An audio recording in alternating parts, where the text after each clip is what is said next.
उद्भव तो जैसे हमारा उद्भव तो निगोद से होता है, और हमारी यात्रा निगोद से मोक्ष तक जाने की है। From black hole to golden hole. मुझे ये जानना था कि निगोद में जब जीव रहता है और जब वो विवाह राशि में आया ही नहीं, तो वो कर्मों से कैसे लिप्त रहा? कर्म उसको कैसे जुड़ गए उस आत्मा में जो कि प्योर है? ये जिज्ञासा।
जी रमेश चंद जी, आपका प्रश्न है कि जब जीव निगोद से निकल रहा है, अभी निगोद में है, और हमारी यात्रा निगोद से मोक्ष तक की यात्रा है, तो निगोद में जीव के साथ में कर्म कैसे जुड़ गए?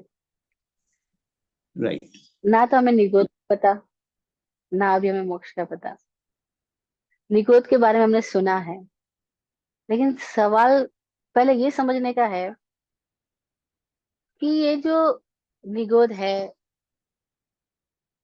जिसके बारे में हमने सुना ही है, ये भी कहाँ से आया? ये भी तो मैं नहीं पता, ना हमको पीछा पता, ना हमको आगे का पता। तो हम बीच का कैसे जानेंगे? पूर्व और पश्चिम को जाने बिना मध्य को जाना नहीं जा सकता। तो हमने पूर्व का नाम दिया है निगोद, और हम उसमें कर्म जुड़ कैसे गए ऐसा बोल रहे हैं। क्योंकि हमें ये, अगर इंटेलेक्चुअली इसका जवाब दूं, क्योंकि इंटेलेक्चुअली जवाब देना अलग चीज है, और अस्तित्वगत और समाधानी दोनों बिल्कुल डिफरेंट चीज है। तो पहले मैं इंटेलेक्चुअली आपका जवाब देती हूँ, क्योंकि आपका इंटेलेक्चुअली क्वेश्चन है ये। तो निगोद और कर्म, या जीव का कर्म के साथ होना, उसके लिए आपको जरूरी नहीं है कि आप निगोद में हो या आप किसी पंचेंद्रिय अवस्था में हो तो ही कर्म है। कर्म तो है ही, तभी हम निगोद या किसी भी स्थिति में है। और कर्म जुड़ कैसे गए? कर्म के लिए कुछ कर्म करने की जरूरत नहीं है। हमारी सबसे बड़ी भूल क्या है कि हम कर्म बंधन का अर्थ कर्म करने से समझ रहे हैं, जबकि कर्म बंधन का अर्थ कर्म करने से नहीं है। कर्म बंधन का अर्थ हमारी सुप्त अवस्था से है। कितनी प्यारी बात भगवान ने कही सुएगड़ांग सूत्र के अंदर, जब उनसे पूछा गया कर्म क्या है, तुमने कहा पमायम कम्म माहंसु अपमायम ताहावरम। प्रमाद ही कर्म है, और अप्रमाद ही उससे विपरीत स्थिति है, अकर्म है। प्रमाद ही कर्म है। प्रमाद का मतलब क्या बताया? मूर्छित स्थिति में होना।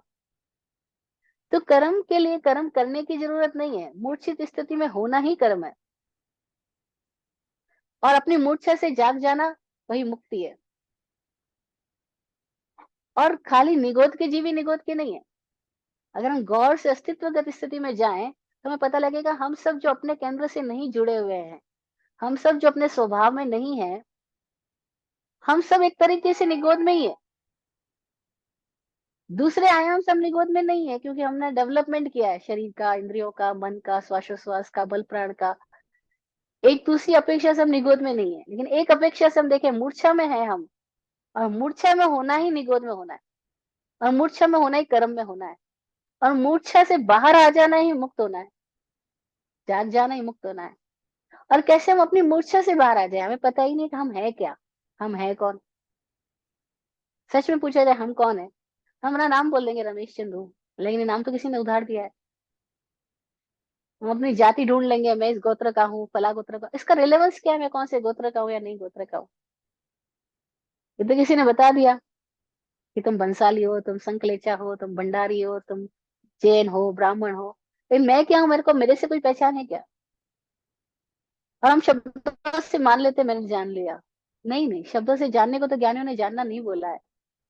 उन्होंने शब्दों से जानने को बोला सूचना लेना है। ज्ञान वो है जो अपने अनुभव से आया। तो पहले बार आप कर्म को समझ लो तो आपको एक क्वेश्चन गिर जाएगा कि कर्म का अर्थ कर्म करने से नहीं है, या कर्म कहीं बाहर से आकर के जुड़े नहीं है। कर्म का मतलब है हमारी वो स्थिति जहाँ हम मूर्छित है, और धर्म का मतलब हमारी वो स्थिति जहाँ हम मूर्छा से बाहर आ गए।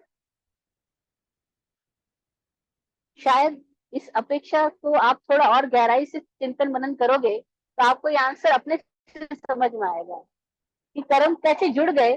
तो कर्म किसी ने जोड़े नहीं है, और कर्म जुड़ने वाली बात नहीं है।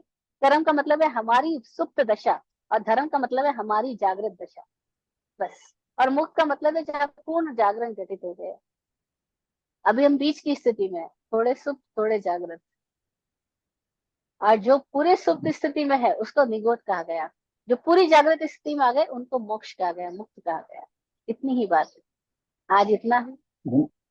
धन्यवाद, और भी मेक कोई सेंस। इस thank you, thank you, thank you. फिर भी आप और गहराई से चिंतन कीजिएगा, और कुछ बच जाए तो फिर बात करेंगे।